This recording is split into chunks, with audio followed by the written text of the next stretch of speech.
This episode of Fragbox TV is brought to you by the world's most beautiful nano reef tanks. Start your reefing adventure at reefcasa.com. What is going on, my reefing fan? March here. This is Fragbox TV. Welcome back to the channel. You know what this is? Anyone know what this is? This is where I drink my mate. Some of you may not know. My father is actually from a little country called Uruguay, and this is a very common drink there, mate. It's kind of a herbal tea. I don't know why I'm telling you all that, but welcome back to the channel. What is new? What is going on in the shop? What is going on with you guys? How are your tanks doing? Comment below. Are they doing well? Are they doing fantastic? Is it everything that you thought it was going to be when you decided to jump into this insane hobby?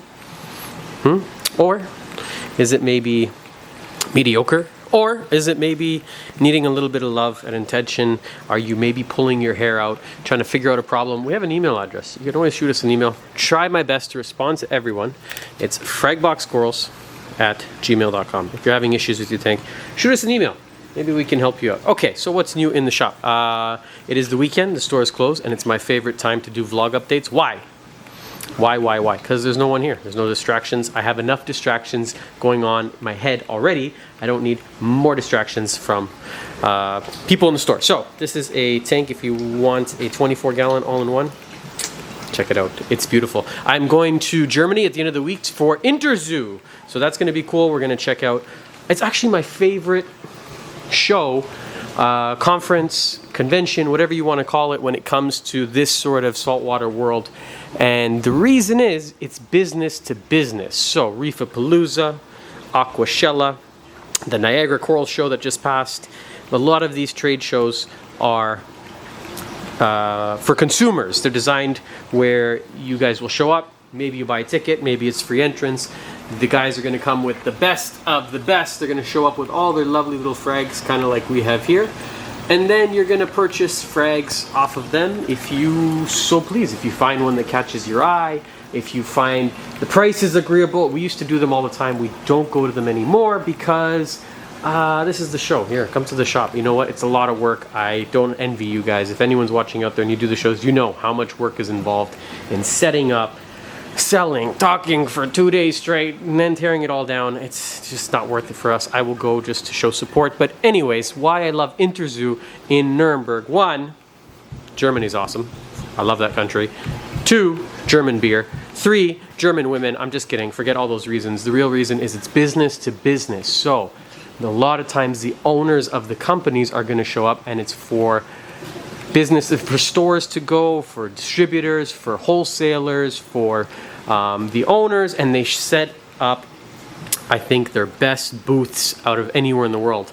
They're quite expensive. I think it's like 15,000 euros for a 10 by 10 or 12 by 12 booth, so it's very expensive for them. Many times the owners are going to come. The reason why I'm focusing on Aquaphor is because I love the brand.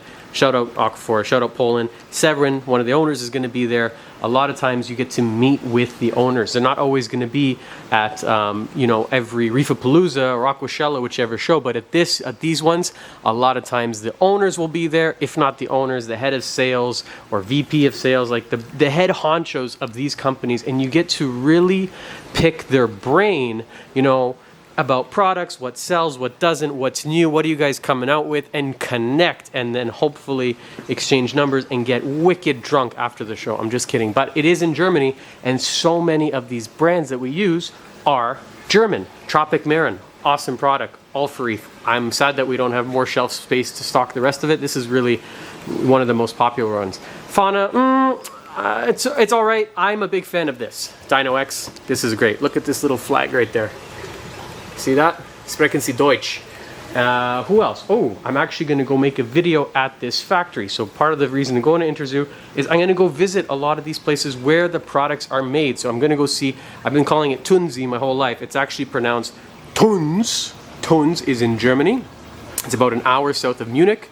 I have a high school friend who lives in Munich. Gonna go see him. I got a beautiful BMW ZM440i convertible for the week. I cannot wait to rip it through the German Autobahn, but we're gonna go check out how this is made. This is their newest product, one of the best osmolators on the market. 5-year warranty, crazy, nobody does that. Everybody's 1 year.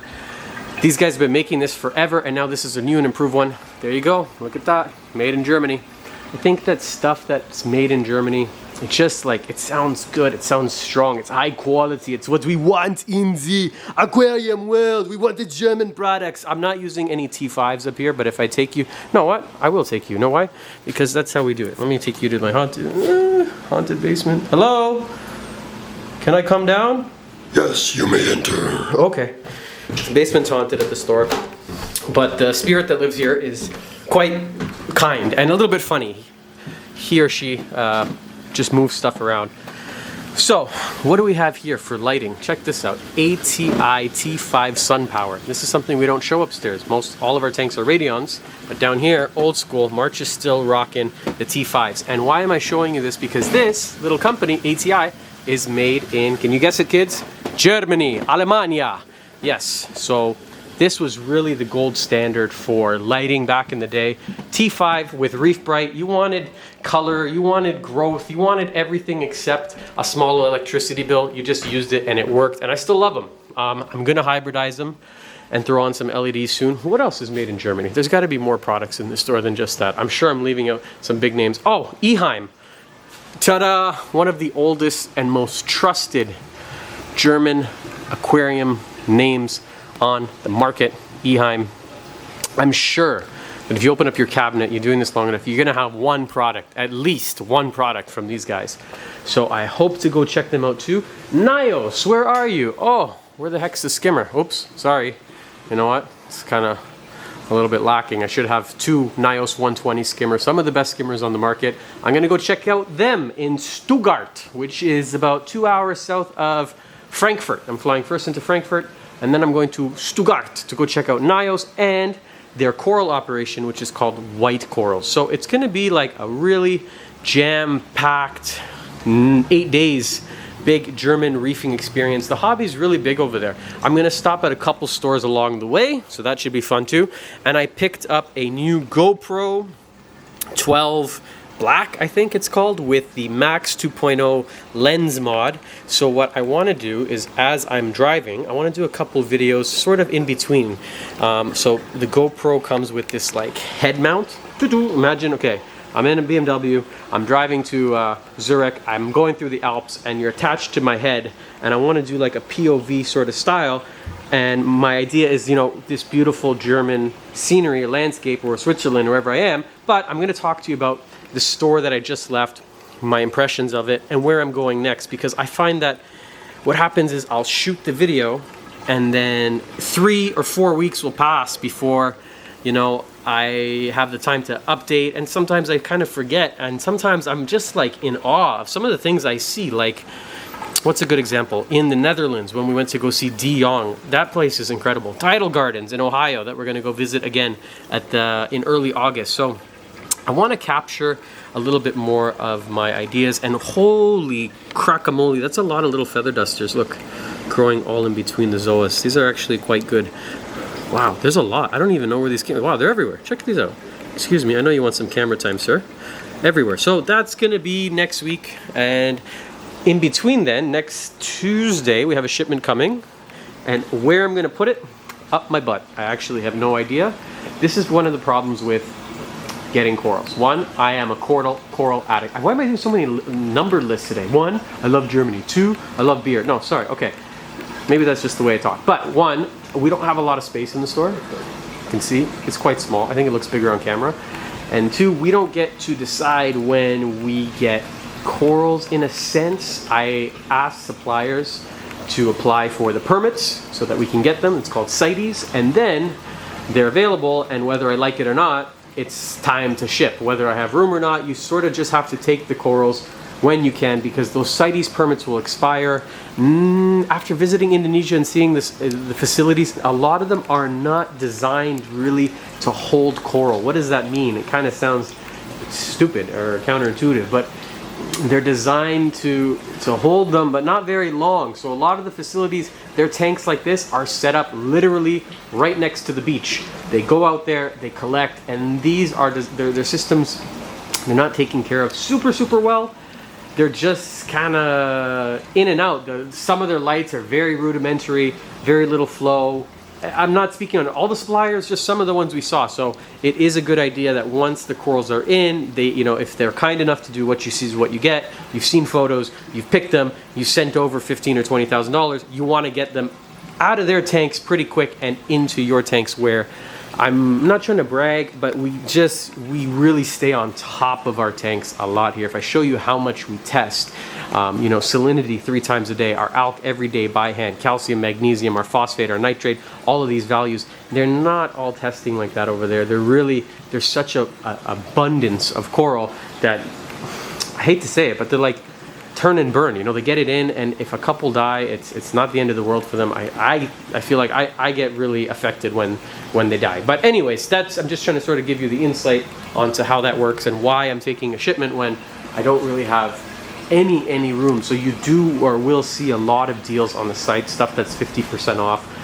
Some of them we lose, some of them we'll just break even, because I don't really need 1, 2, 3, 4, 5, 6, 7, 8 elegance corals. They're all beautiful, don't get me wrong. I'm not trying to say one is nicer than the other, but the variation in color, they're kind of close. The same goes for the Duncan. So you'll see sometimes on the site some crazy deals that you should take advantage of, because 1, you're going to save money, 2, I'm making lists again with numbers on my fingers, and 3, I need the space in the tank. So everybody, it's a win-win-win situation. I just lost a tang, and I don't know why. Perfectly healthy tang. He was in the tank for a couple months. He was alone, so he couldn't have got bullied, and then I just came in to kind of clean up the shop and do what I do after hours. And sorry to show you this, guys, but it just happens sometimes. That's why I'm showing you. It's just, if you lose a fish or you lose a coral and you can't figure out why, it's just the way of life. It's just how it goes. There's really should be no reason why, you know, one day he's healthy and one day he's not. I'm kind of I see that a little bit more often with acro. You know, I'll have a colony that's really healthy. When I say acro, I'm talking about hard corals, acroporas, you know, colonies looking good. And then for whatever reason, something maybe small or minute changes in the water that we're not testing for, and they're gone like that. They're tricky to keep, man. They will really test you, and people are obsessed with them, and I still am, even though I get upset, and things can change really quickly with an acropora dominated tank. And that's why I'm leaning more and more towards keeping soft corals, leathers, different zoas have always held a special place in my heart.